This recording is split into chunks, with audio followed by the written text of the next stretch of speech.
Bom sábado. Eu trouxe gravata, mas não vou usar, tá? Vou mostrar aqui a gravata, apesar que eu não trouxe, porque ainda estou recuperando aqui minha garganta e ficar com coisa apertada não está dando certo por enquanto, tá? Mas peço perdão aí ao Carlos. Tudo bem com vocês? Muito bom a gente estar na casa de Deus, muito bom a gente estar num sábado, num dia de alegria. Muito bom ver vocês em atividade, animados, cantando, louvando, orando a Deus. Isso é o que abastece a nossa vida espiritual e por isso é muito bom estarmos juntos. Você com certeza ama Jesus, certo? E você acredita na vida eterna, não acredita? Imagina se a gente conseguisse conversar por alguns minutos sobre a junção desses dois conceitos. Sobre a vida eterna, sobre a ótica ou as palavras de Jesus. Eu tenho convicção de que o que faz a gente ter sentido na vida é entender que isso que nós vivemos não é tudo. Ter algo a mais do que a nossa vida cotidiana é o que nos impulsiona a ter esperança, certo? Porque o que nós vivemos no dia a dia é pouco, é limitado, não pode ser tudo. Daí vem o conceito de vida eterna, onde algo a mais, além do que a gente vive no dia a dia, é proposto para nós. E a chave para alcançar este a mais, sem dúvida nenhuma, é Jesus. Então, compreender o que ele diria ou disse sobre a vida eterna faz toda a diferença. Essa jornada vai ser principalmente no livro de João e buscando as palavras de Cristo. Então, convido você a abrir no Evangelho de João, a partir do capítulo 17, versos 1 a 3. Eu vou fazer, primeiro vou ler o verso mais para o fim do capítulo, depois eu vou começar do início para o fim, para nós compreendermos aqui um pouco mais sobre Jesus e a vida eterna. Quando eu comecei há um tempo atrás a estudar sobre a salvação, de uma série que a gente estava fazendo, eu encontrei diversos pensamentos sobre o que fazer para alcançar a salvação. Então, eu deveria fazer isso, aquilo outro, eu deveria mudar minha vida nisso, aquilo outro. 3 palavras sempre surgem quando a gente pensa em salvação, né? A gente pensa em justificação, santificação e glorificação. Hoje mesmo, estudando a lição lá na classe de professores de Santo Amaro, alguém começou a fazer aqueles exemplos, né? A vida cristã é como uma escadinha, você descobre Jesus e começa a subir a escadinha e a sua vida vai melhorando. Outro disse, não, é mais parecido com um elevador, porque você pode cair dentro do elevador, enfim. Um monte de historinhas como essa. Mas para mim, estudando um pouco sobre salvação do ponto de vista de Cristo, ela não se parece muito com o que eu faço. Ela se parece muito mais com o que Cristo faz em mim, ou faz por mim. Porque se depender do que eu sou e do que eu faço, não teria vida eterna.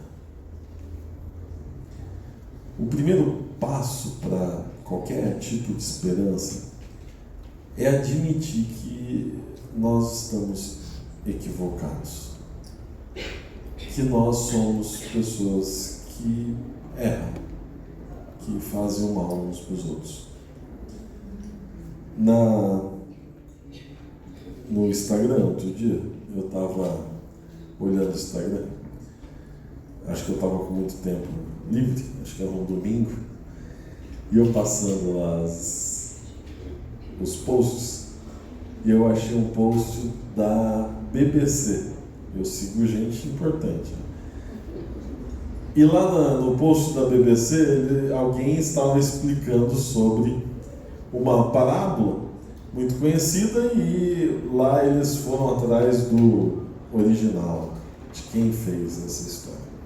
Mas diz que uma paciente estava conversando com um psicólogo, lá em 1800 e bolinha, e a paciente dizia assim: olha, eu não aguento mais, eu não confio mais nas pessoas, porque todo mundo me faz mal e eu faço mal para todo mundo.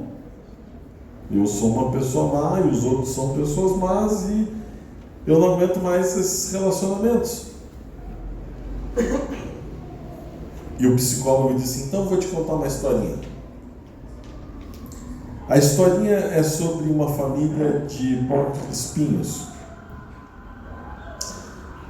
E eles estavam no inverno. Nesses dias de frio, você deve ter experimentado isso, você que é casado. Naquele frio terrível de noite, o que você faz para se esquentar, além de uma boa coberta? Você chega pertinho de alguém que também está emitindo calor, certo? E é bom, fica confortável, né?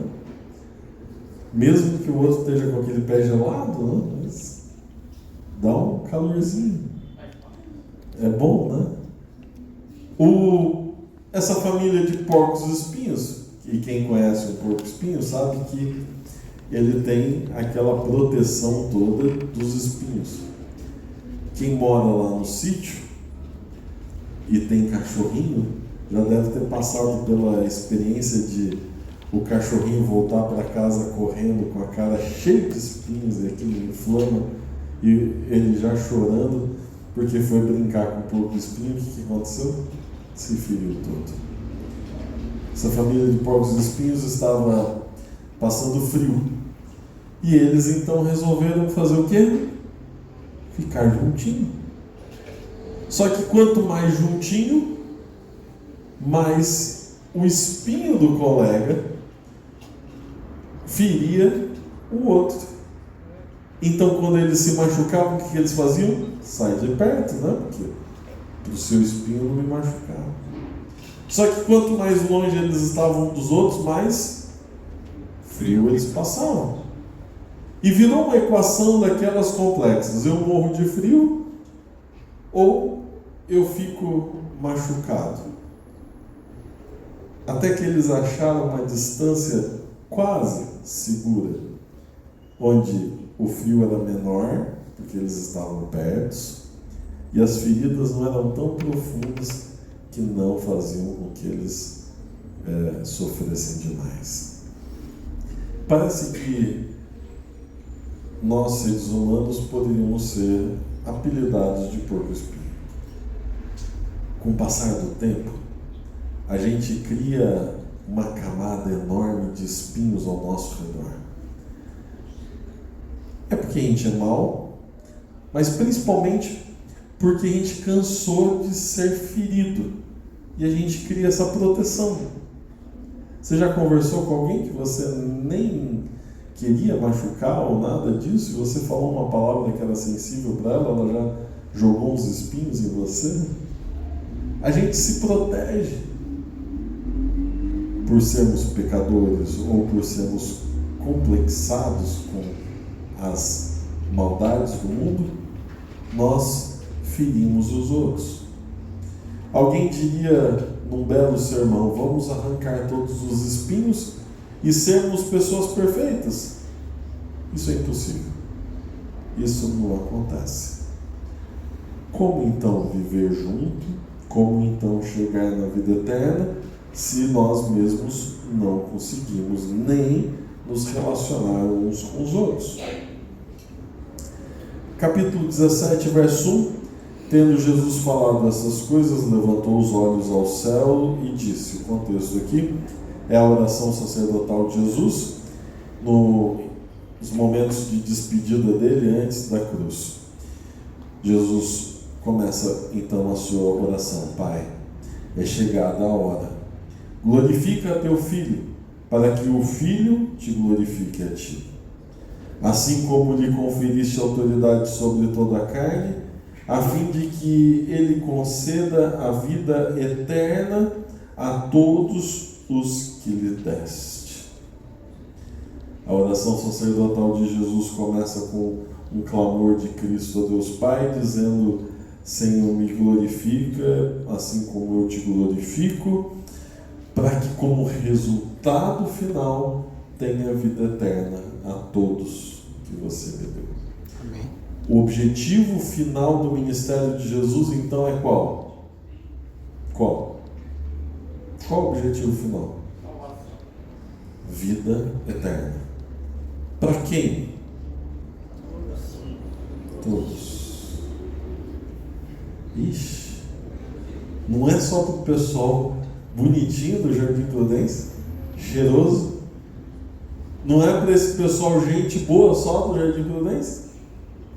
A vida eterna em Cristo é para mais do que só para a gente que está aqui nesse lugar legal? Sim. Para todos mesmo? Tem certeza? Sim. Bom, impossível discutir com Cristo. A chave da esperança futura é a compreensão de que existe algo além e que está disponível para todo mundo. João 3,16, agora eu começo lá do início do livro para o fim. É quase que errado eu pedir que você abra a Bíblia num verso que você sabe de cor, mas dentro do contexto da conversa entre Jesus e Nicodemos, onde Nicodemos queria saber a chave, como chegar nessa salvação, como alcançar essa eternidade. Numa conversa onde Jesus disse: você tem que nascer de novo, ele diz: mas é impossível nascer de novo. Finalmente, no verso 16, Jesus declara: porque Deus amou ao mundo de tal maneira que deu o seu único Filho, para que todo aquele que nele crê não pereça, mas tenha a vida eterna. A vida eterna é resultado do amor de Deus. Aonde está aqui a sua jornada espiritual? Não está. Qual é a ação que leva você para a vida eterna? O amor de Deus. Foi porque Ele te amou que você tem vida eterna. Você não tem vida eterna porque você pratica o amor para alguém. A fonte de vida eterna está no amor de Deus.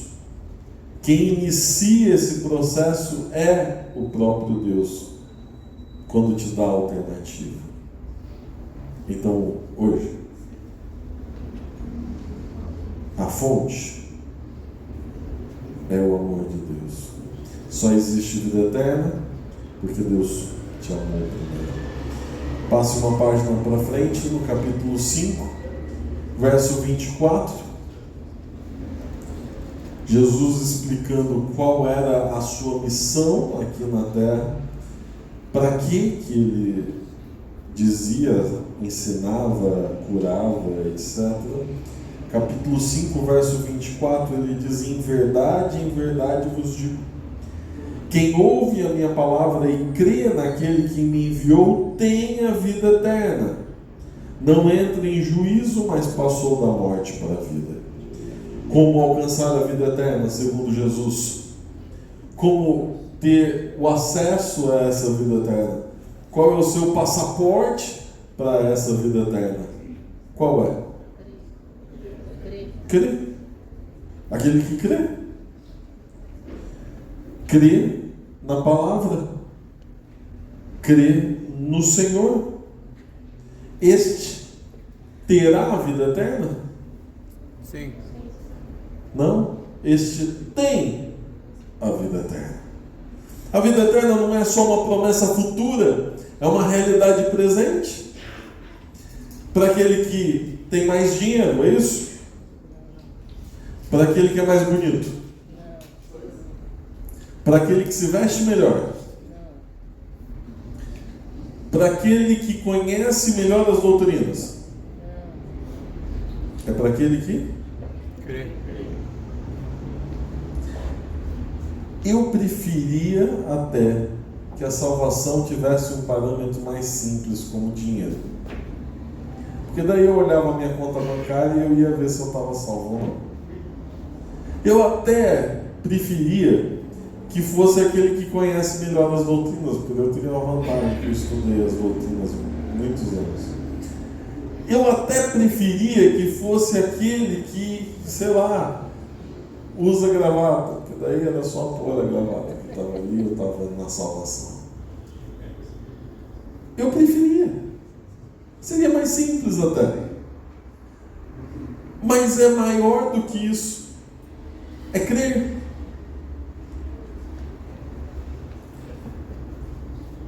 Tem umas comparações muito básicas, né, sobre crer, mas de repente é um caminho para você se aprofundar. Por exemplo, a maior parte dos irmãos aqui, você gosta deles. Não todos, né? Mas você gosta de alguns, né? Você gosta. Não gosta? Gosta ou não? Se você gosta, diz amém. Amém. Alguns com mais convicção. Mas você não colocaria a sua vida em risco pelos irmãos aqui da igreja, provavelmente. Você ajudaria, mas até se for um feriado, se tiver uma viagem marcada, você não desmarca para ajudar o irmão, né? Se comprometer o seu orçamento, você não vai pagar a dívida do irmão. Você pode ajudar um pouquinho, né? Mas você não vai se comprometer desse jeito. Certo? Agora, seu filho. Se seu filho está passando mal, o que você faz? Você vai viajar ou você vai no hospital com ele? Se sua esposa precisa pagar uma dívida e a conta é separada, digamos, você dá todo o seu dinheiro para pagar lá, para ela ficar bem? Lógico. Você arrisca a vida por alguém que você tem um compromisso de amor? Sim. Você arrisca a vida por pessoas que você ama muito.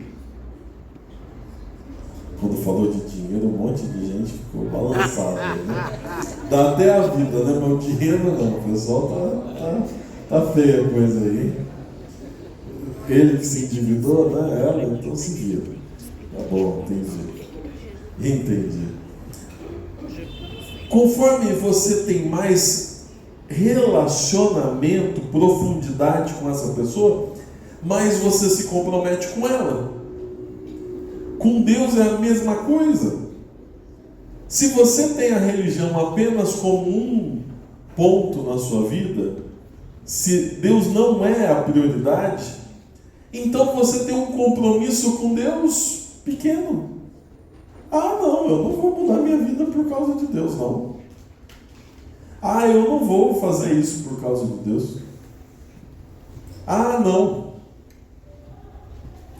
Crer envolve você abandonar tudo que você é e pensa e acredita, apenas para deixar que Deus conduza a sua vida. É muito maior do que as suas finanças, do que a sua roupa, do que a sua vida, do que os seus hábitos. É muito maior do que isso. Crer é profundo. Crer é transformador. Mas ainda parece um tanto quanto abstrato e teórico esse crer, certo? Vamos ao verso 39, capítulo 5, verso 39.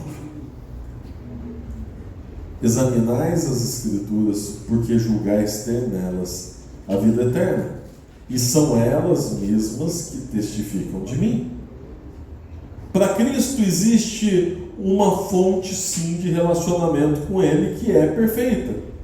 E é aonde? A Bíblia. Vocês sabem o quanto eu detesto vídeo de internet falando sobre a Bíblia, né? Eu detesto. Me manda que eu já reclamo na hora. E nos grupos eu fico apavorado com umas coisas que, né? E aí tem uma pessoa que gosta desses vídeos. E ela mandava em alguns grupos, em alguns lugares por aí, não é aqui do Prudência, é por aí, né, da vida.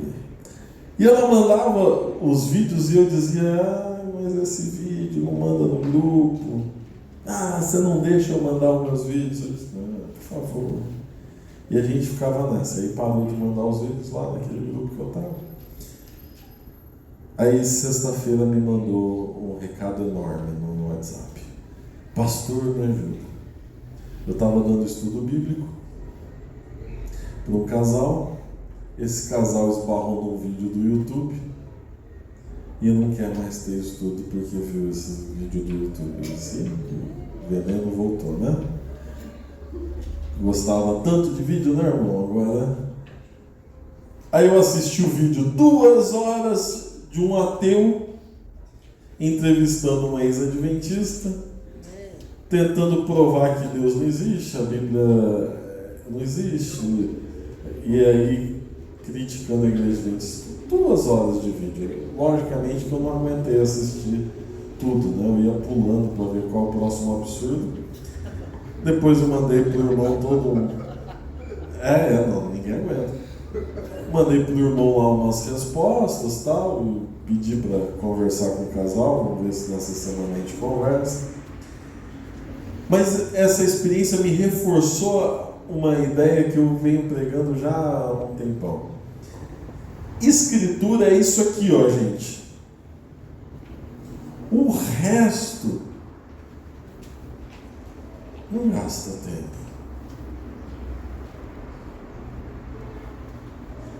O videozinho não é Bíblia. Não é Bíblia. Não te sustenta. Examinai as Escrituras, não o YouTube. Oi? Não teve poder transformador. Jesus diz, examinai as Escrituras. É aqui relacionamento com Deus. Essa é a palavra de Deus. Não vai consumir coisa de segunda linha. Aqui, ó, relacionamento com Deus aqui. Jesus fala diretamente com você aqui. Amém. Pastor, mas tem uns livros tão chatos, difíceis. A Bíblia é complexa mesmo. Se fosse tão simplificada, também não teria a palavra de Deus. Mas se está muito difícil, vá para os evangelhos, pelo menos. Se os evangelhos estão difíceis, vá para o livro de João. Ele comunica mais com a nossa época. Mas se você quer ter um relacionamento profundo com Deus, tem que ter Bíblia na sua vida. Amém. Não tem outra maneira de ter relacionamento.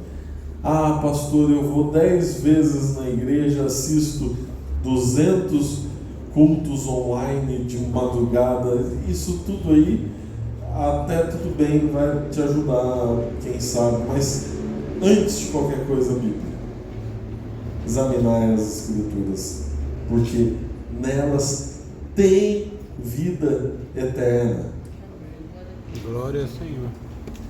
Contém vida eterna aqui. Bom, capítulo 6, verso 27. O resultado de crer na nossa vida diária é uma mudança de perspectiva. Veja, capítulo 6, verso 27. Jesus está falando, eu sou o pão da vida, e ele comentando sobre o maná que dava lá no deserto, ele diz o seguinte: trabalhai não pela comida que perece, mas pela que subsiste para a vida eterna, a qual o Filho do Homem vos dará, porque Deus o Pai o confirmou com o seu selo. Amém. Deixa eu te falar sobre isso. Jesus está falando ali sobre o maná, né? Ele se compara com o maná, pão da vida. Ele disse, não trabalha pela comida que não te sustenta. Trabalha pela eternidade. Existe um problema de prioridade na nossa vida. Nós priorizamos tudo menos Cristo. Nós priorizamos até coisas que não são de Cristo dentro da religião. Complexo isso, né? Mas às vezes eu sou religioso não por causa de Cristo, mas por causa do status que eu quero ter. Mas enfim, vou fazer uma analogia com o maná. Olha que interessante. O povo de Israel, quando cativo, dependia do que o Egito dava de comida para eles, certo? Escravo, eles não tinham condição de comprar, vender, eles dependiam do que o Egito produzia. Pronto. Aí Deus diz assim: vou te libertar do Egito. Ok. E Deus manda o povo para o deserto. E agora no deserto eles não tinham como comprar comida. Não tinham como plantar comida. E aí eles disseram: vamos morrer de fome, Senhor. E Deus disse: eu vou te mandar comida. Ai, que bom. Deus mandava o maná. Só que o maná dava para quantos dias? Um dia. Porque se você colhesse para o dia seguinte, o que acontecia com o que você fez naquele dia? E no outro dia você tinha que sair e colher de novo. E você sabia se ia cair no dia seguinte? E se Deus não mandasse o maná no dia seguinte? Você ia ficar como?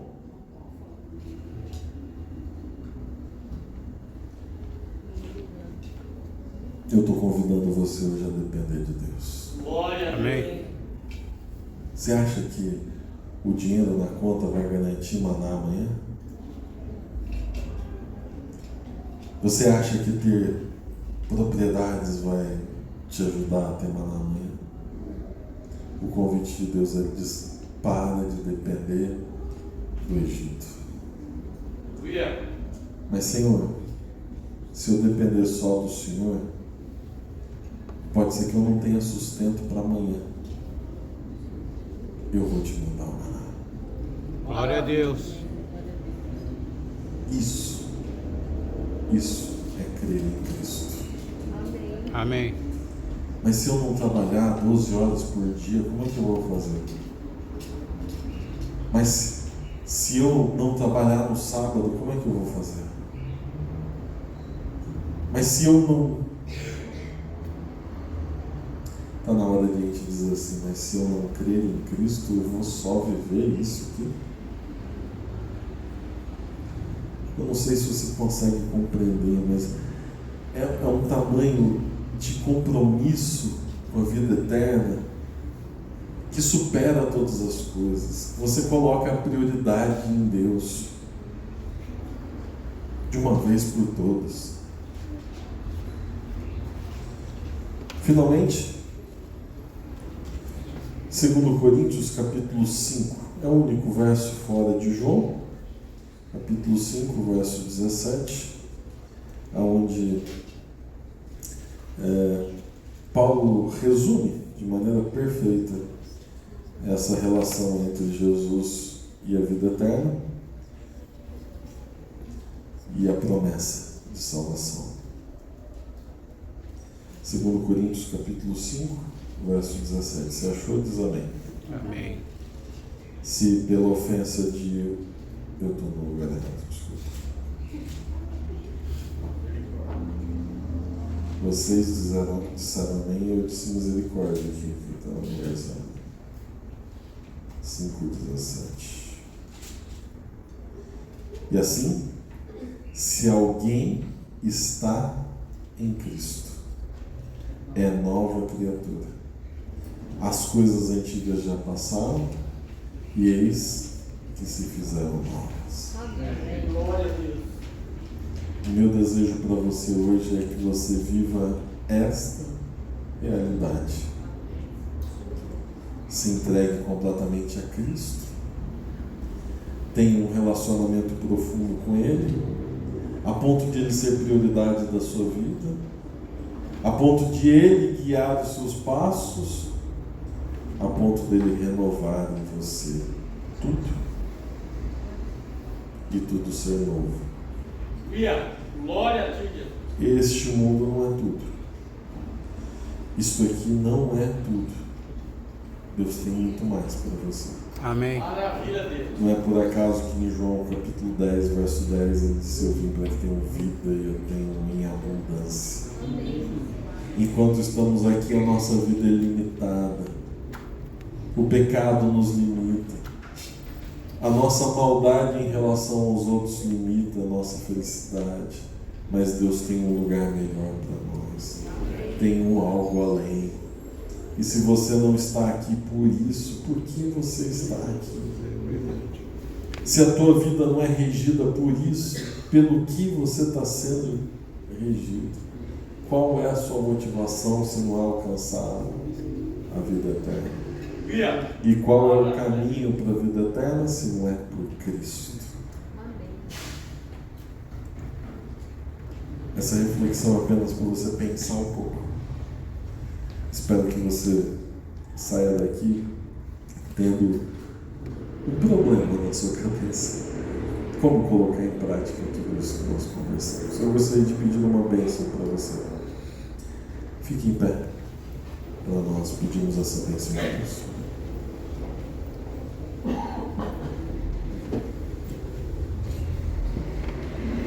Senhor Pai que estás nos céus, obrigado, porque ao estarmos aqui juntos, reunidos, sentimos a Tua voz falando ao nosso coração. Obrigado porque quando olhamos para as palavras de Cristo, nós compreendemos que existe algo melhor para nós. Nós ansiamos muito por este lugar, por este momento, por este tempo. Nós estamos tristes pela nossa realidade de pecado, pelo que nós fazemos aos outros. Mas por favor, Senhor, mude a nossa vida, nos transforme. E através da Tua graça e do Teu amor, nos conceda a bênção da Tua salvação. Amém. Nós gostaríamos, sem dúvida nenhuma, de viver outra realidade. Nos leve para este caminho, Senhor. Que possamos crer, que possamos colocar a Ti como prioridade da nossa vida. E, Senhor, de alguma forma, faça com que este lugar seja lugar de salvação, de testemunho, de compartilhar a Tua palavra com outros. Que a Tua palavra, que a Tua Bíblia, as Tuas Escrituras, sejam a fonte desse relacionamento contigo. É isso que nós te pedimos e muito mais agradecemos por amor em nome de Jesus. Amém. Deus abençoe você.